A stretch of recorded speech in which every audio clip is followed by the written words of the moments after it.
what was the reason that you felt the need to write this book? Well, there were several reasons together. One was I was asked to do it, which is always a good reason. That's to say, it's based on some guest lectures that I gave at Acadia University in Canada, and I was asked to give. They actually happened during the pandemic, during COVID, so they were done online. I couldn't go physically. But the lectures that I gave at their invitation, oh, and they also said part of the deal was that if you do these 3 lectures, they would want it to be turned into a book.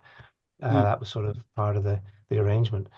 For several years, I'd been teaching on the Missional Training Center, which you mentioned earlier on that you're a great friend of Michael Goheen, or Mike Goheen, as most of us know him.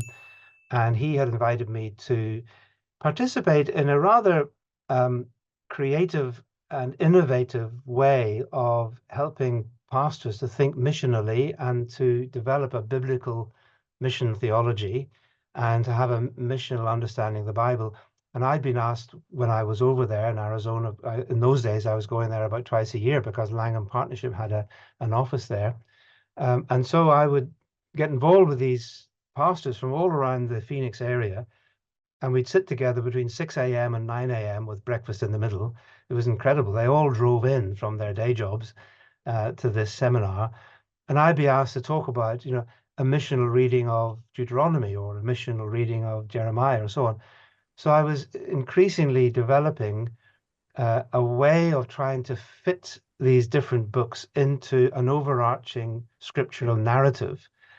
And at the same time, I had come across the book by Michael Goheen and Craig Bartholomew, The Drama of Scripture, which is an excellent book, in which I think they pick up an idea which I'm not sure if it originally goes back to Tom Wright, but he spoke about the Bible and our mission is a bit like a play, let's say a great play of Shakespeare, in which we know the first 4 acts because we have our Bible and we know the beginning, we know Israel, we know Jesus, we know the book of Acts, and we know how it's all going to end. It'll all come to an end when Christ returns. But in the middle, we are in an act of the drama, which in a sense we have to improvise because we are now participants in this story. And so we are playing our part creatively in a drama of which we know how it's been shaped and where it's all come from up to here. We know the director, we know the script so far, and we know the conclusion, but we have to live within it. And they develop this into the drama of scripture. And I so like that idea that I actually took over some of the symbols which another friend of mine from Phoenix, Chris Gonzalez, had developed literally on the back of an envelope. He called them the true story symbols, with an arrow coming down. In the beginning, God created the earth, and then a big cross. It all went wrong, and then an arrow. God promises Abraham, then the cross, then mission, then the new creation. And I was so struck by that I thought, I'd love to just make a whole lecture, as it were, developing that and explaining that so that, and I did it in quite a number of churches and, mission weekends and so on. And I would say, let's think about how the whole Bible tells the story of God's mission, and then go through my 7 acts. And so I took that for the Acadia lecture, plus the idea of the 5 marks of mission.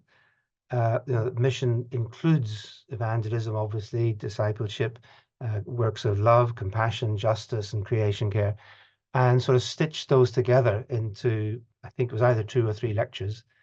So when it came then to writing the book, it was a matter of sort of expanding all of that, writing it up more fully, and passing it through the excellent editorial processes of Baker Publishing, because it's published with Baker, and I think they did a very good job. They certainly did a good job with me in terms of the editing of it.